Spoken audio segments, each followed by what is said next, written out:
कि आज तीनों काले कानून वापस लिए गए हैं। काले कानूनों की वापसी अहंकार की हार है। ये किसानों की जीत है, लोकतंत्र की जीत है। जनता इन्हें माफ नहीं करेगी। इन्हें साफ करने का काम जनता करेगी आने वाले समय में। सैकड़ों किसानों की सच्ची मौत के आगे किसी की झूठ की माफी नहीं चलेगी।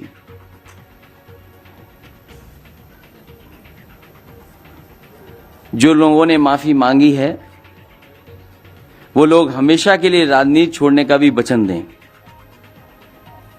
ये सोच रहे हैं कि दिखावटी माफी मांग करके ये फिर से या दोबारा आएंगे। ये जनता इनको समझती है। जिस तरीके से भूमि अधिग्रहण कानून लाए गए थे और काले कानून जो 3 थे ये भी वापस हुए हैं।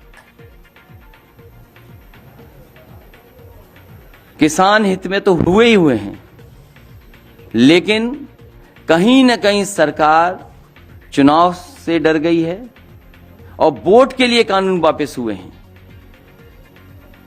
उनकी नजर में किसान नहीं है। और किसानों को कितना अपमानित किया, किसानों को कितना अपमानित होना पड़ा, क्या क्या नहीं सुनना पड़ा। जिन शब्दों का इस्तेमाल किया गया कोई कल्पना नहीं कर सकता कि अन्नदाता के लिए ये शब्द भी इस्तेमाल किए जा सकते हैं।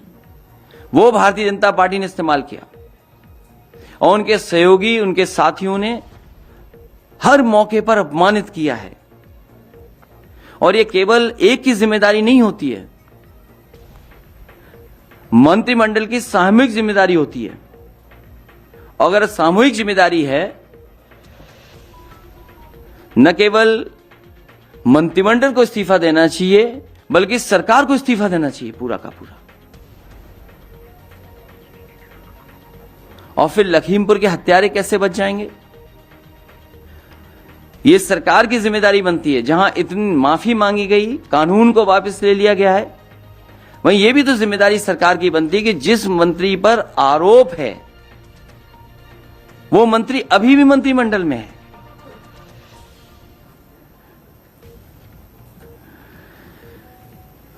और मैं कह सकता हूं कि सपा को जो समर्थन मिला और जिस तरीके से पूर्वांचल की जनता, किसान सड़कों पे नजर आए, न केवल लखनऊ बल्कि किसानों ने, आए हुए कार्यकर्ता नेताओं ने, और जिस तरीके से नौजवान निकले उनसे लखनऊ के साथ साथ दिल्ली को भी हिला दिया। याद होगा एक कानून ऐसा लाया गया था चुनाव से पहले, एक फैसला सरकार का ऐसा भी लिया गया था। क्या उससे अर्थव्यवस्था आज उभर गई? जो उस समय फैसला सरकार का था, क्या उससे आज अर्थव्यवस्था सुधर गई है? वो भी फैसला गलत था। वो तो किसी को पूछते ही नहीं है। अगर किसी को कोई याद कर रहा है अगर, तो वो समाजवादी पार्टी आज भी खजांची को याद करती है। इसलिए मैं किसानों को बधाई देता हूं, इस आंदोलन को बधाई देता हूं। और जिस तरीके से जनता का समर्थन जुटा, जिस तरीके से पूर्वांचल के किसान, नौजवान सड़कों पे आ गए, सरकार घबरा करके इन कानून को वापस ले रही है। और ये जरूरी नहीं है सरकार के लोग ऐसे हैं, हो सकता है चुनाव के बाद फिर ऐसा कोई कानून ले आए। इसका भरोसा कौन दिलाएगा कि भविष्य में ऐसे कानून नहीं आएंगे जिससे किसानों को संकट में डाला जाए? और अगर इनकी नीयत साफ होती तो आज किसानों को लाइन में लगना नहीं पड़ता खाद के लिए। किसी किसान को खाद नहीं मिल रही, डीएपी नहीं मिल रही। पूरे उत्तर प्रदेश में किसी भी किसान को धान की कीमत नहीं मिल रही। आज मैंने सुना कि प्रधानमंत्री जी कह रहे थे न जाने कितना मंडी के लिए इंफ्रास्ट्रक्चर के लिए पैसा दिया। पूरे बुंदेलखंड में मंडी बनी खड़ी हैं। मैं जानना चाहता हूं किस मंडी में किसानों की खरीद हुई है फसल की। मंडियों को बंद करने का काम किया गया और उत्तर प्रदेश की सरकार ने पिछले 4.5 साल से अगर मंडियों को बजट दिया हो तो बताए सरकार, जो मंडी बंद कर रहे हों, धान की कीमत न दे पा रहे हों, गन्ने के अभी भी किसानों का बकाया है, डीजल पेट्रोल महंगा कर दिया हो, खाद उपलब्ध न हो, डीएपी उपलब्ध न हो, कीटनाशक दवाइयां महंगी कर दी हों, केवल किसानों के काले कानून वापस करने के साथ साथ इन्हें अपने जो मंत्री जिन्होंने हत्या की उनका कब इस्तीफा होगा, उन्हें कब मंत्रिमंडल से हटाया जाएगा। इसलिए मैं इस मौके पर किसानों को बधाई देता हूं और जो जनता का समर्थन जुटा है उसके लिए बहुत बहुत धन्यवाद। इसका श्रेय पूरे किसानों को, खासकर पंजाब के, हरियाणा के, उत्तर प्रदेश के, देश के सभी हिस्से के किसानों को और समाजवादी पार्टी के जितने कार्यकर्ता नेता लगातार संघर्ष में रहे, जिन पे न जाने कितने मुकदमे लगे।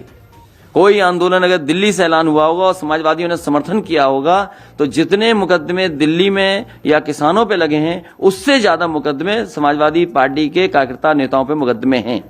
कोई नेता कार्यकर्ता ऐसा नहीं है अगर आंदोलन कह दिया, प्रदर्शन के लिए निकल पड़ा, उसके घर पर पुलिस न बैठ गई हो, पुलिस ने अपमानित न किया हो। किसानों की मौत हुई है इन आंदोलन में, जो आंदोलन चल रहा था, उनके लिए क्या सरकार को मदद करनी चाहिए।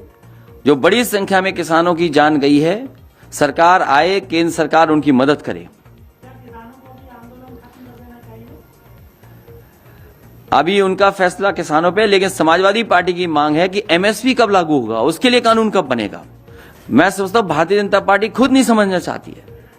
ये कानून उद्योगपतियों के लिए बने हैं। उद्योगपतियों के लिए न बने होते तो मंडी के लिए बजट नहीं खत्म होता। एक भी मंडी को चालू करने के लिए बजट नहीं दिया गया और जो पहले से मंडियां चल रही थी उन मंडियों के भी ठीक करने का कोई भी बजट का इंतजाम नहीं हुआ। जहां प्रधानमंत्री जी या भारतीय जनता पार्टी ये कहती है कि 1 लाख करोड़ का इंफ्रास्ट्रक्चर का पैसा दिया है, वो आखिरकार गया कहां? उत्तर प्रदेश में बताएं किस मंडी के लिए पैसा दिया। बुंदेलखंड में आज है प्रधानमंत्री जी, बताएं कि बुंदेलखंड में किस मंडी को उन्होंने चालू किया है।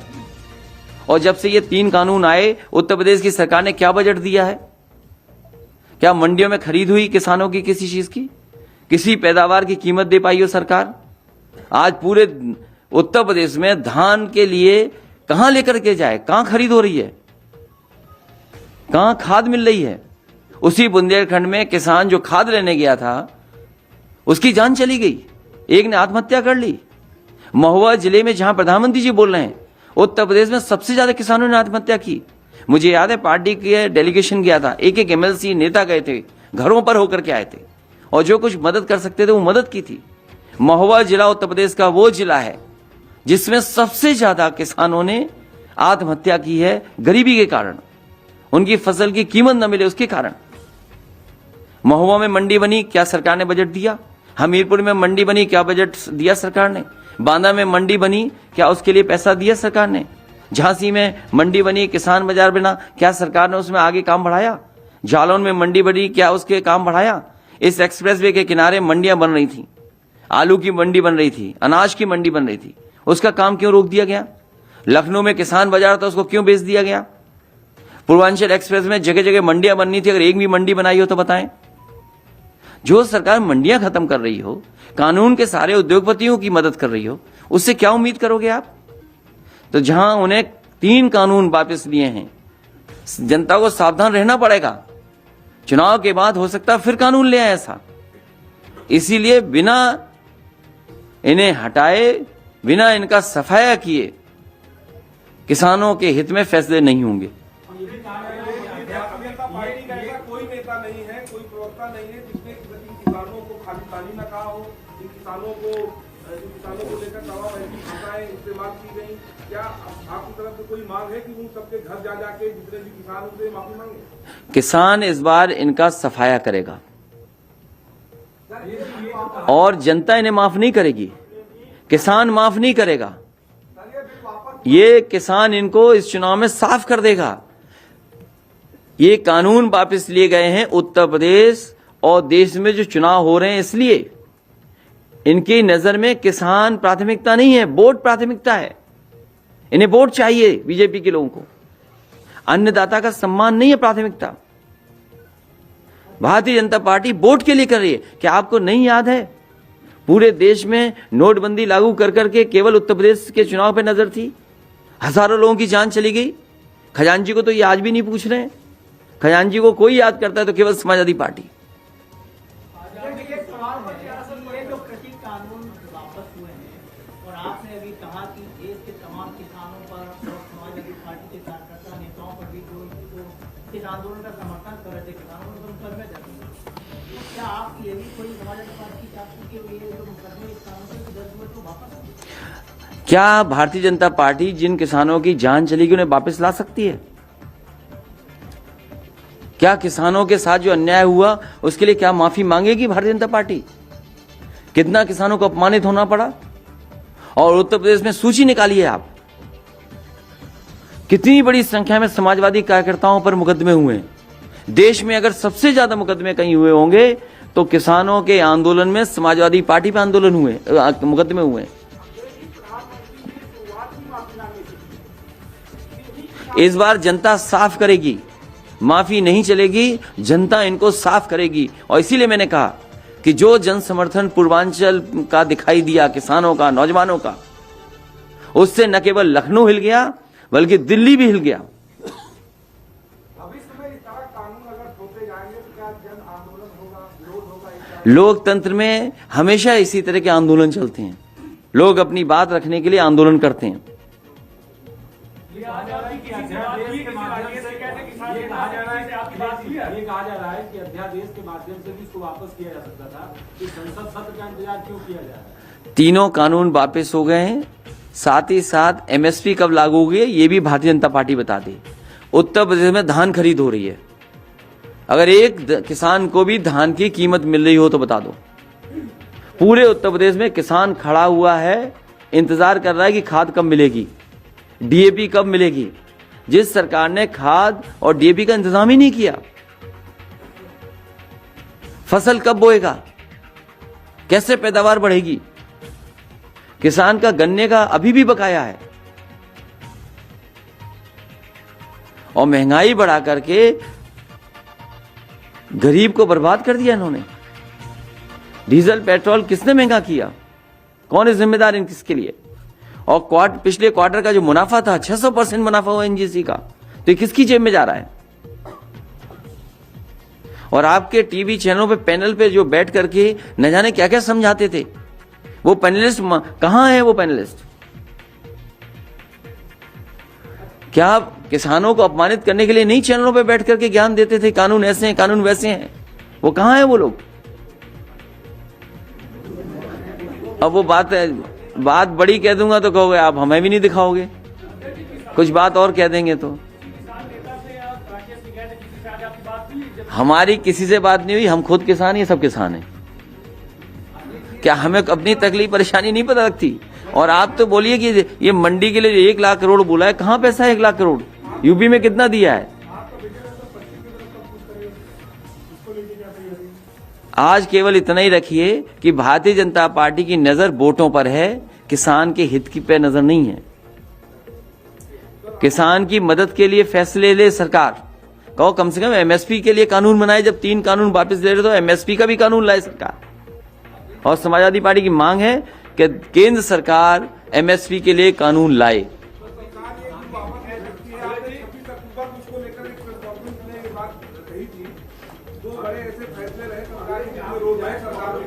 हाँ, ये सब मिलने आए थे इसलिए मैंने कहा आपसे ही मिला दूं।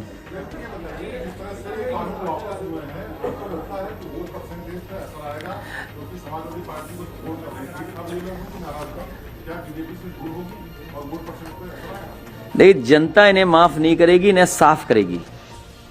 किसान इन्हें माफ नहीं करेगा, इनको इस चुनाव में साफ कर देगा।